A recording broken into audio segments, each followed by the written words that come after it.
Well, it looks as though we're live on YouTube, live in the universe, all those good things. Hope you're well. Welcome to our bootcamp, CeMAP bootcamp live stream. So hope everybody's okay. Still on lockdown, which is hopefully going to be removed at some point. There's talk around the world of different countries removing their lockdown, but at the moment we're still locked down here in the UK, especially here in Cheltenham. So let's get on with our live stream that we've got planned for you today. Hope all is well.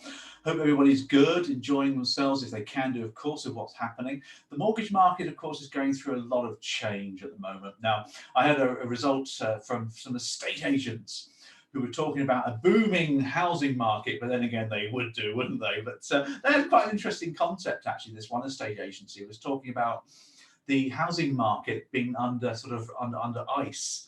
And there's two big issues that have paused the housing market. The first one was Brexit, which, have we all forgotten about Brexit? Can you think about that one? It's still going on, isn't it? But also, of course, the COVID-19 issue has paused the housing market. So their argument was that these people that want to buy and sell houses are still there. They're waiting and waiting and waiting for all these things to be removed. Therefore, there's going to be a massive boom in the housing market in the summer and the autumn. I'm not quite sure if there'll be a boom in the summer. There never normally is, but there might well be one in the autumn when everybody plows back into the marketplace. But that is dependent upon whether there's a recession or whether there's confidence in the marketplace as well. That's changing. There's also talk about house prices falling. I don't think they will. I think the statistics that are coming out now are based upon such small numbers of housing being bought and sold. It's very difficult to gauge anything. So we'll wait and see on that one. Lenders are doing their thing right now. So desktop valuations, for example, are quite commonplace now. The Kent Reliance and TML have launched desktop valuations for loans of less than 75%. Now, desktop valuation, as you can appreciate, is where the surveyor, he or she doesn't visit the property. They literally just get on with it there and then, which is totally the way it should be, I suppose. They do it via the desktop as opposed to going to see the property by hand. And there's more and more schemes coming on the market. And the best news is for everybody, Boris is back. Boris is back. Isn't that good news? He's back on today. Hopefully he'll be doing the government's sort of initiative thing this afternoon. So we'll wait and see on that one. So Boris is back, which is great news all around, isn't it? So enough of that update. Let's get on to some serious topics for you, because I've got a couple of very serious topics for you to talk about today. Now, I love a serious topic, don't you? I think the serious topics are what we should be doing. Let's make sure that I get sort of the focus there for those of you on live stream. Now, the serious topic I want to talk to you about this morning is senior management and certification regime. Boo hiss, you're probably saying to me, oh, I don't want to hear about that, Paul, because it's real boring and things. But so senior management and certification regime, is the one I want to talk to you about. I want to update you on it, really, give you some updates on that topic. Now, what's it all about then, SM and CR? It's been going on for quite a while now. In fact, banks were given this way back in, was it 2014, 2015, 2016? So they've been dealing with this quite a while. It was only late last year that every financial services firm was put on it. So it's a regime where all firms must be doing this from 2020 onwards, which is why I want to sort of bring it up for you as well. So what is it? Let's dive in and have a bit of a deep dive on this topic for you, because it's interesting. Well, it can be anyway if you can make it so. First of all, then, what's the main purpose behind the senior management regime? Well, it's got its history. It goes back to the financial crash, of course it does. But the main one is that the person who heads the company, so let's put our person here, our little dude here.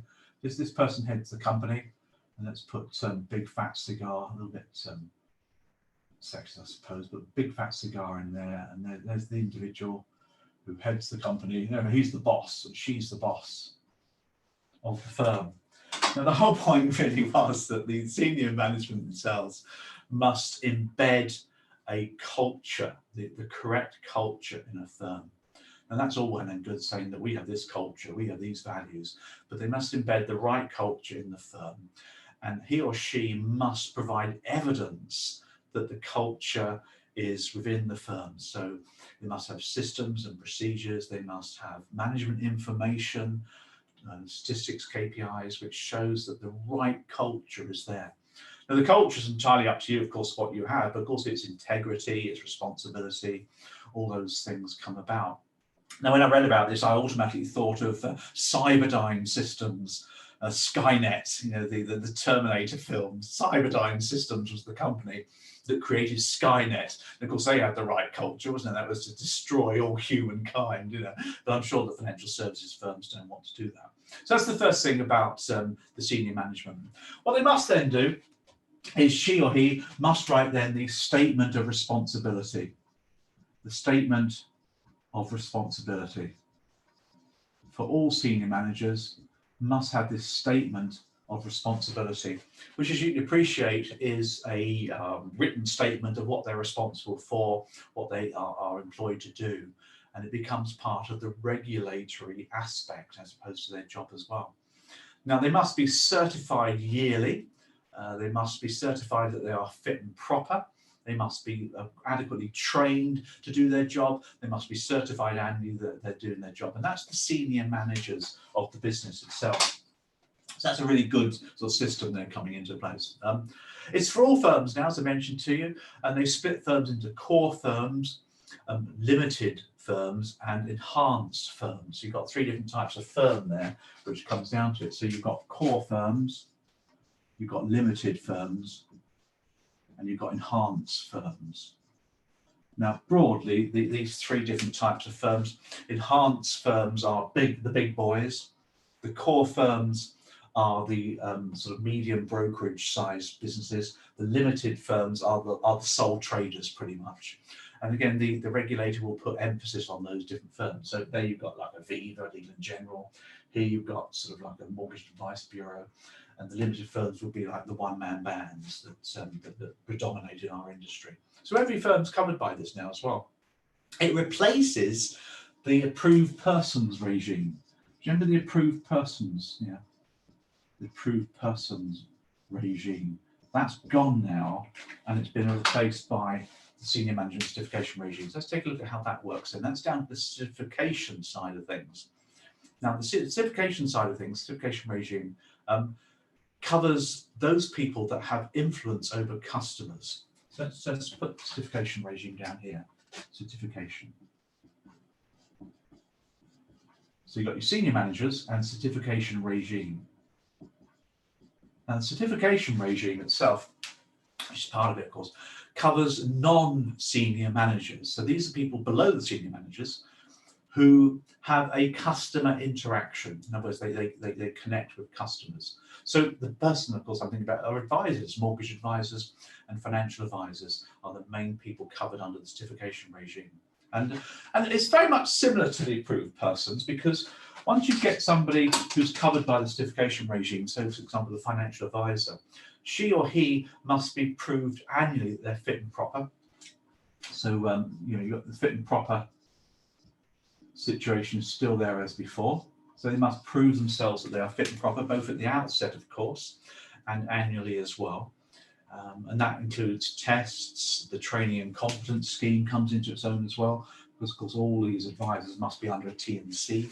It's not just advisors either, it's all other people who are have an influence over the customer. So it could be a paraplanner, it could be anybody in the business as well that comes into that. And the whole point is that the company now certifies these people as fit and proper. The FCA used to do it, not now. The company certifies them as fit and proper, and they must put them on the training competence scheme if that's appropriate as well.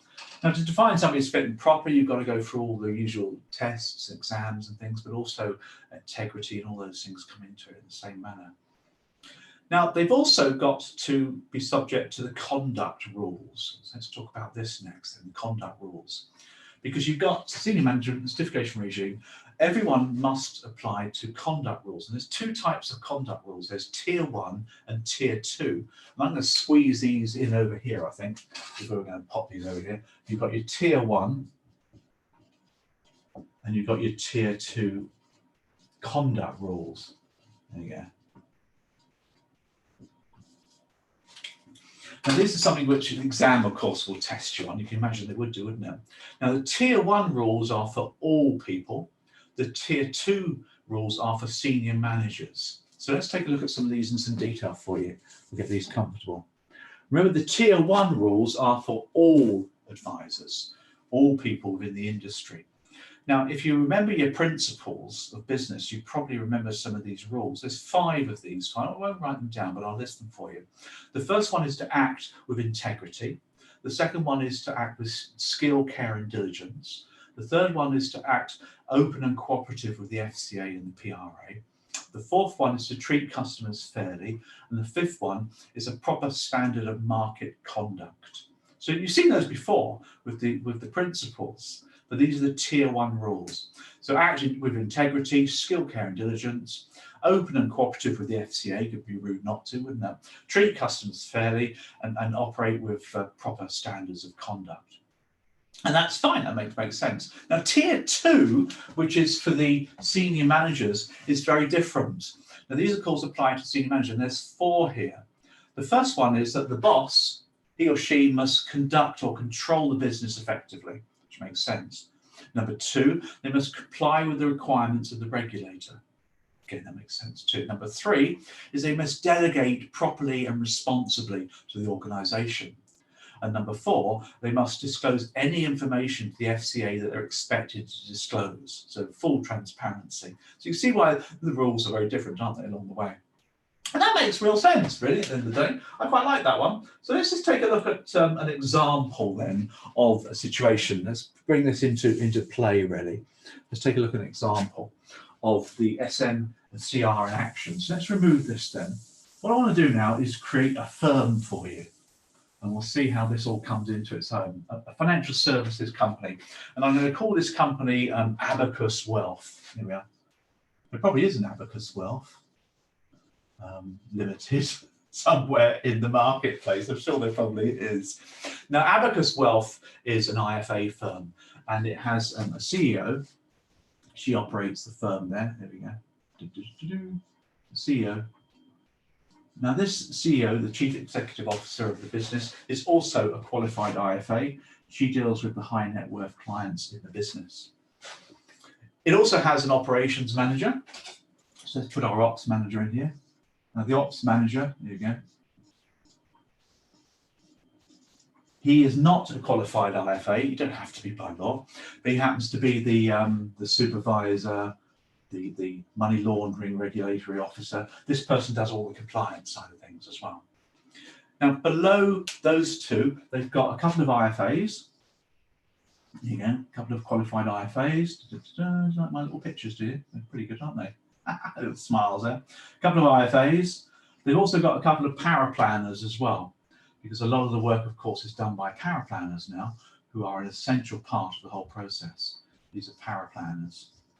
So that's the business. They might have a few other people, accounts people possibly, but that's the business of the of Wealth, Abacus Wealth. So first of all, then, what kind of business is this one? Well, this is a sort of a core firm. It's a fairly largish firm. There's a few people here, so probably a core firm. It could be categorized as limited, but it's not a sole trader effectively. So it's not enhanced. It's not like a big boy as well. The first thing, of course, is they need a structure chart. So under the senior management side of things, the CEO and the ops manager, who would be categorized as senior managers, they have to do an operations chart saying who's who.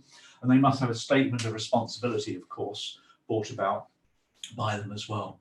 Now, they must, of course, both follow conduct rules. The senior managers have got conduct rules to follow, and so have the advisors as well. These people are connected with clients as well. And there must be a certification process built in as well. So what sort of things are going to go on here? Now, if we look at the T&C scheme, which I'll fit in over here for you, hope that will squeeze in. Training and competence, of course, T&C. All these guys need to go through T&C IFA as well. Training competence is all about some ongoing competence and assessment. And the first thing, of course, is that fit and proper testing needs to be done, both at the outset and ongoing as well. Fit and proper testing needs to be done. And all the advisors need to have annual credit checks and integrity checks. This is all to do with fit and proper. Integrity and your numbers, your finances, your credit checks as well needs to be done as well. Credit checks along the way, that all helps as well. They've also got to have the competency checked, KPIs checked as well, of course, to make sure they're doing the job properly, managing information. And that's all part of the certification process to certify that these advisors are doing the job properly. So senior management and certification regime. Conduct rules for both sets, of course, but it's the certification regime that replaces the approved persons. These IFAs and the CEO, of course, they're not approved persons, but they're certified now as approved. Integrity, fit and proper, all those good things comes into it. So that's how this firm would operate under senior management and certification. Hope that's been useful. There we go. Did you enjoy that? It was okay, wasn't it? There's some good videos on the FCA's website, which summarises it in a bit more detail for you. So that's all good stuff for you to bear in mind when you're doing the exams, particularly CeMAP 1. Okay, let's move on now to another topic for you, which I've got, which I hope you can enjoy. Now, we're doing a series of information really about advising and some of the skills involved. And also the skills involved in dealing with computers or dealing with screens now, because many mortgage brokers, financial advisors now, are segueing their business models over towards screen-based advising, fact-finding, etc. Of course, the skills involved in dealing with screens are very, very different to anything else. So I want to talk to you about a nice little topic for you. And it's how to interrupt a long-winded customer. Let's put the title up for you. How to interrupt somebody then. How to interrupt a long-winded customer. Now you might think, well, why on earth do I want to interrupt a customer? Surely the customer should talk. And yes, you should. Get them talking, get them chatting. If you're doing a fact find, you need to ask some great questions, get them talking all about their information so you can jot things down as you go along. And of course, when you're online, you need to be giving them eye contact so they keep talking to you as well. But of course, every now and then, customers will just carry on talking. Sometimes you get somebody who doesn't stop talking, particularly online as well, where people can't really see you so well. Maybe they've only got a small image of you, therefore they think they should carry on talking. So how do you interrupt somebody? Well, the best way to interrupt somebody online or face-to-face is to stop them talking. But you need to apologise for that one. So you need to come in with a sorry. Oh, sorry to stop you. Oh, can I stop you there? Sorry to stop you is how you do it. Oh, can I stop you there? Sorry, I apologise for interrupting you. Then, of course, you want to come in with the summary. Can I just see if I've got everything right so far? Can I just summarise that I'm picking up what you're telling me so far? So come in to apologise. Can I just stop you? Can I stop you there? Sorry to interrupt you. Ever so sorry to interrupt you. Can I just make sure that I've got everything right so far? Let me see if I got this correct. And then you summarise. And then you ask a question to put them back on track. Okay, so we were talking about your employment there, weren't you? What sort of ideas have you got for your future employment prospects then? That's how you interrupt somebody who's going on and on and on. It's quite simple, really, isn't it? The key one there is to apologise profusely for stopping them. Oh, Bob, Mr. Brown, can I just stop you there? I do apologise for stopping you. I'm so sorry, but I just want to make sure I've got everything right so far. There's a lot of information coming around. So let me just summarise I've got this right. So tell me more about your employment then. So that's how you interrupt somebody that's talking and talking and talking. Make sure, of course, that you soften your language. Make sure you sugarcoat your questions if you're going to ask some good questions, to make sure that the question is not interrogative as well. And some people will thank you for this, of course. Some customers will thank you because they've probably had feedback at some point in the past that they are talkative, that they know that. People aren't daft, are they? Therefore, you need to keep control as a mortgage advisor or financial advisor along the way. And that's particularly important on screens as well. So more tips coming up for you about how to handle computer screens and all those good things. Hope that's been useful. There you go. You know that one, did you? Nice little tip there for you. Nice little straightforward tip. Not a lot more going on, really. Hopefully we'll get information about lockdown being removed at some point, and we can see how our sector continues on nicely as well.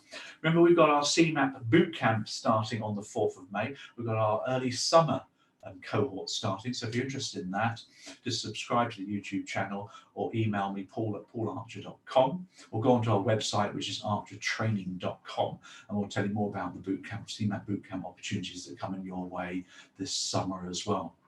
Lots of things happening there. It's real online learning. We don't put words on a screen for you to read. That's not online. This is real online learning with videos, audios, live streams, got me appearing live as well, questions, tests, all sorts of things, all on a fantastic system that we use to coordinate you through the syllabus as well. So you do it all in your own time, but it's real multimedia coming down the path for you. So there we have our live stream this week. Hope that's been some good information for you. We're going to catch you next week with some more stuff for you to keep you up to date. I hope you have fantastic weeks. Enjoy the sunshine, or lack of. I think this week it's going to be raining here in the UK. Pretty miserable sort of April weather. But we'll see you next week. Bye. Ha!